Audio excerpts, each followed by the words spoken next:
Bizning asosiy maqsadimiz har bir bolaning ichki iqtidorini kashf etish, ularni mustaqil baxtli shaxs sifatida tarbiyalashdan iboratdir.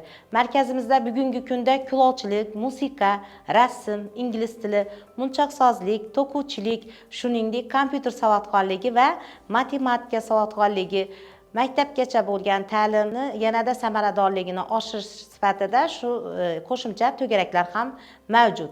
Hozirda biza yoshlarning iqtidoriga qarab yana qaysidir to'garaklar kerakli bo'ladigan bo'lsa, o'shalarning faoliyatini rivojlantirishga harakat qilyapmiz.